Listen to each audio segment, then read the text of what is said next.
Servus, Glück auf und herzlich willkommen zu einer weiteren FC Bayern Reaction. Note, diesmal zur Pressekonferenz zur Vorstellung von Nicolas Jackson. Bevor wir da reingehen, wie immer der Hinweis, wenn euch gefällt, was ihr seht, abonniert sehr gerne den Kanal.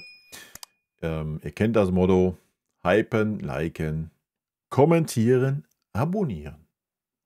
Und damit gehen wir rein. Ja, hello again zur zweiten Medienrunde heute. Hello again. Einen sehr freudigen Anlass natürlich, denn der FC Bayern freut sich jetzt, Nicolas Jackson als neuen Spieler vorzustellen, der in Englisch antworten wird, mit euren englischen Fragen natürlich. Und Max Eberl ist nochmal an der Seite. Servus Max. Nicolas, welcome, a warm welcome in Munich. You arrived yesterday, the first training session. How are your impressions already?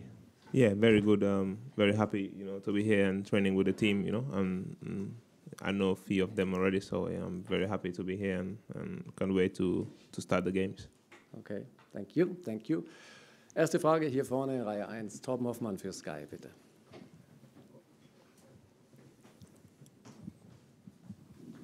To be careful, center back in the past. Hi, Nicholas. Where do you see your main position to help the team at most? Good question, but yeah, obviously I'm a number 9, but I can play with 2 strikers. So my job is just to help the team and trying to play for the coach and the club. But my position is number 9, and I can play with two strikers as well. So yeah, that's my position. Next one is David Verhoff für die Bild-Zeitung. Ja, er wurde gefragt, was seine Position ist. Er hat gesagt, er ist eine Nummer 9, er kann aber auch mit 2 Stürmern spielen.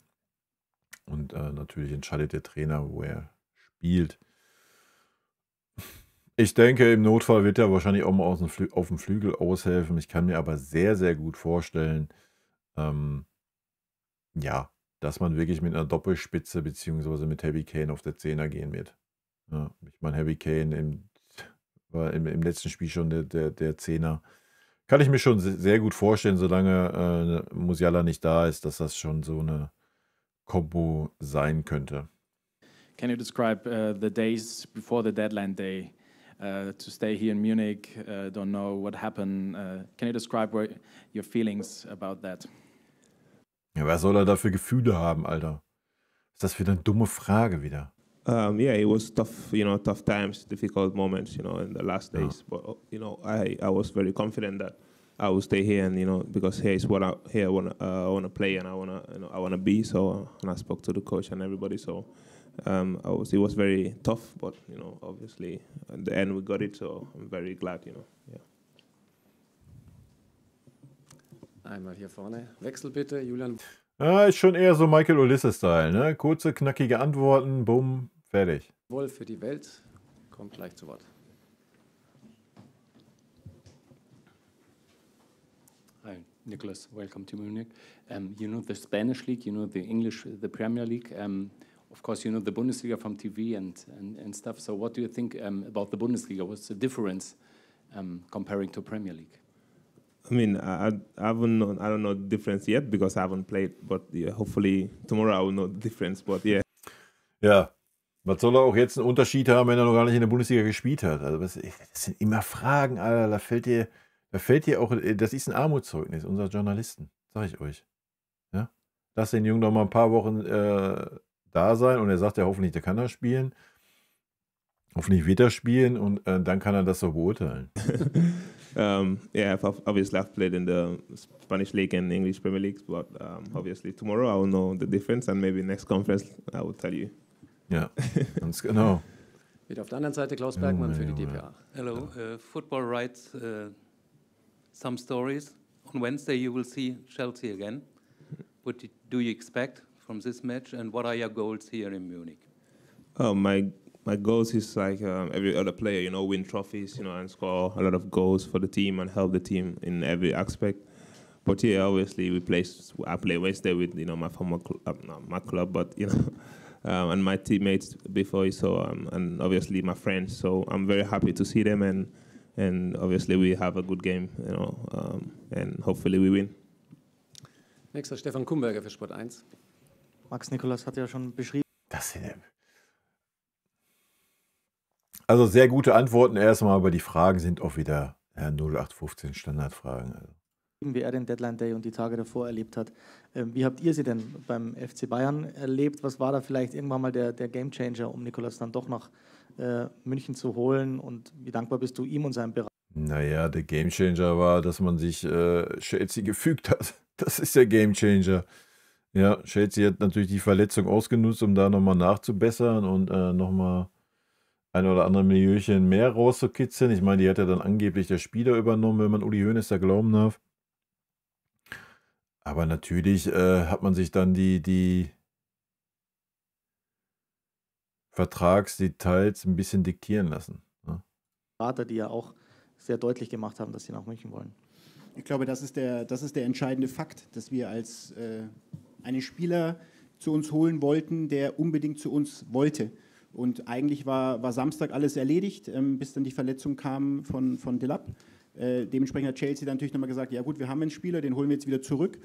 Aber Jacko hat relativ klar gesagt, dass er hier bleiben möchte. Wir haben natürlich dem Spieler und dem Berater sagen müssen und haben es auch gerne getan, er müsst zurück, wir haben keinen Vertrag, wir dürfen nicht weitermachen. Aber die Spielerseite und die Beraterseite waren sehr, sehr klar. Und ja, wir sind einfach extrem glücklich, dass es bis zum Ende, dann zum Ende geklappt hat. Das war ein harter Fight von allen Beteiligten. Es gab nochmal Riesenangebote für Jacko, dass er vielleicht permanent hätte wechseln können, aber das ist halt das Große und das war der Gamechanger, wie du es gesagt hast, oder der Schlüssel, dass wir einen Spieler haben, der unbedingt zu uns wollte. Und das hat uns natürlich extrem gefreut, das hat uns extremes Vertrauen gegeben. Das hat die Verhandlungen mit der anderen Okay, wenn das wirklich so ist, dann Hut ab. Seite nicht leichter gemacht, weil natürlich sie auch ihre Vorstellungen haben. Aber am Ende, wie Nicolas gesagt hat, hat es funktioniert und das ist das Allerwichtigste. Es waren echt 48 Stunden, die es in sich hatten, mit allem, was dazugehört, wenn ich jetzt mal über mein Gefühl sprechen kann, auf und ab. Und natürlich hat man auch Momente gehabt, okay, wird es klappen, wird es nicht klappen, aber wir waren im Grunde so fokussiert darauf und haben dann eben auch die Gespräche relativ hart von beiden Seiten, von Vereinsseite gegenüber geführt, aber dann eben eine gute Lösung gefunden und jetzt sind wir extrem froh, dass Nicolas hier ist. In der zweiten Reihe, Heiko Niederer für die Bild-Zeitung. Hello, Niklas. There was a lot of discussion about the loan and the obligation to buy, and Uli Hoeneß, who is I don't know if you know him, he's a honorary president. He said, you have to play 40 games from the start. Ihr müsst, pass auf, guckt euch einfach Max Eberl. Guckt euch Max Eberls Mimik an. To buy, and Uli Hoeneß, who is I don't know if you know him, he's a honorary president. He said you have to play 40 games from the start so that obligation is coming. Did you hear that, what he said? And is that a special goal? Der hat so den Kaffee auf, was den Uli angeht, Alter. Und ich kann es voll nachvollziehen. Goal for you to show everyone, okay, I can do that. Is that your goal to reach these 40 games? Obviously, I know he's a big legend for the club. You know, a lot of respect to him. I've known him since before. So yeah, that's not my decision. Like I said, you know, my job is to just play in the pitch and try to make the team win and score as many goals as I can and help my teammates and help each other and just play. And now that's not my focus. So now I'm just focused on playing games and winning and trying to achieve big things with the club. Ja, ist auch richtig. Erstmal die richtige Antwort. Die Frage ist sowieso, wie weit er da in den Details inbegriffen ist. Er hat ein Jahr Zeit. Ja, er hat ein Jahr Zeit vorzuspielen. Ja, nur weil es eine Kaufpflicht gibt, die nur dann greift, heißt ja nicht, dass man den Spieler dann nicht verpflichten kann. Es wird ja wahrscheinlich auch eine Kaufoption geben, gehe ich mal von aus. Und wenn er überzeugt, wenn er der passende Spieler ist, Leute, sind wir jetzt mal ehrlich, was sind 65 Millionen dann? Ja. So, der ist 25 dann nächstes Jahr.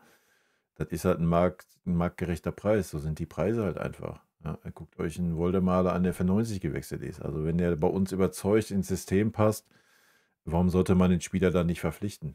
Ja, ich meine, erst recht, wenn der Spieler jetzt, wenn es wirklich so ist, wie Uli gesagt hat, selber auf 3 Millionen verzichtet hat, damit die Leihgebühr nicht so hoch ist und der Transfer klappt. Ja, und erst recht, wenn es wirklich so ist, wie Max da gerade gesagt hat, dass er unbedingt zum FC Bayern wollte und andere Angebote abgelehnt hat. Ja, Warum sollte man ihn dann nicht verpflichten, wenn er jetzt wirklich einschlägt, wenn er vielleicht sogar den nächsten Stepper macht bei uns, ja? Muss man doch nicht immer um eine Kaufpflicht drehen, ne? Vielleicht wollen wir ihn ja dann auch einfach verpflichten, ne? Und wenn wir es nicht wollen, ja, wenn er es nicht schafft, wenn er sich nicht einbringt, wenn er nicht knallt, ja, dann hast du halt die Option zu sagen, nee, alles gut, ja. Er hat die 40 Einsätze nicht, die wird er nicht haben bei uns. Die wird er nicht haben, die 40 Einsätze. Es sei denn, es verletzen sich 2 Spieler oder sowas, ja. Sonst wird er mit Sicherheit nicht 40 Einsätze, 45 Minuten haben, wenn das wirklich so die Klausel da ist. So. Aber das heißt ja nicht, dass man den Spieler nicht dann trotzdem verpflichten möchte. Ja. Überlegt mal, der macht den nächsten Stepper und harmoniert da jetzt echt mit dem Heavy und macht seine 30 Hütten dieses Jahr. So, über was reden wir dann? Ja, was sind dann 65 Millionen im heutigen Fußballbusiness? Ja. Also immer mal abwarten. Ne? Okay, noch ein Fragewunsch? Ja, bitte. Nikolaus Linner für die Bild-Zeitung. Ja. Hi Nico, welcome. Die Bild hat immer irgendwas. Yeah, Max already talked about your willingness to join Bayern. With Chelsea, you left a club which recently won the Club World Cup, big club as well with big ambitions. Tell us a bit about the main reasons for you to join Bayern. Yeah. Oh, es war auf jeden Fall mal eine der besseren Fragen von der Bild-Zeitung. Hut ab. Wird wahrscheinlich auch eine Standardantwort kommen, aber wir hören erstmal. Obviously, you know, football there's one time like you obviously want to change, and you know, just I talked to Max, you know, and the coach, and you know, they really wanted me here and they love me, and you know, obviously a player you want to be where you know everybody wants you to be there, and I've watched Bayern you know, all my life, so it was always a dream to come to this massive club, you know, and then when they called me, I was you know already excited and you know ready to come and play for them, and you know, that's where I am right now, and I hope you know, we do many things together, hopefully. Ja, solche Standardantwort. Dann einmal hier noch bitte der Kicker, Mario Krischl. Aber er gefällt mir von seiner Art. Erstmal vom Namen sowieso, Jackson, ja, brauchen wir nicht drüber reden. Aber ich mag diese Art. Aber da wird nicht lange rumgeschwallt, da hörst du nicht was erzähle ich, kurze, knackige Antwort und fertig. Okay. Noch eine Frage an Herrn Eberl. Im Dezember ist ja der Afrika-Cup. Gibt es da schon irgendwie einen Fahrplan, ab wann man nicht mehr mit Nico rechnen kann? Ehrlicherweise, ja. Wir wissen, dass der Afrika-Cup ist und wir wissen, dass Nico für den Senegal spielt und da wahrscheinlich nominiert wird. Und dann ist es so. Aber jetzt haben wir erstmal die nächsten Wochen und Monate haben wir ihn bei uns. Und wenn er dann den Afrika-Cup spielt, dann spielt er ihn und dann kommt er danach wieder zurück und wird für uns weiter spielen und Tore schießen. Okay, danke schön soweit. Aber am Schluss kommt immer noch ein Das schönes Foto. obligatorische Bild. Jersey on the number. Das hässlichste Trikot, was wir jemals hatten. Aber von hinten geht's ja. Von hinten können wir es uns angucken, aber von vorne ist halt schon wild. Der Max wird auch nicht größer. Ne?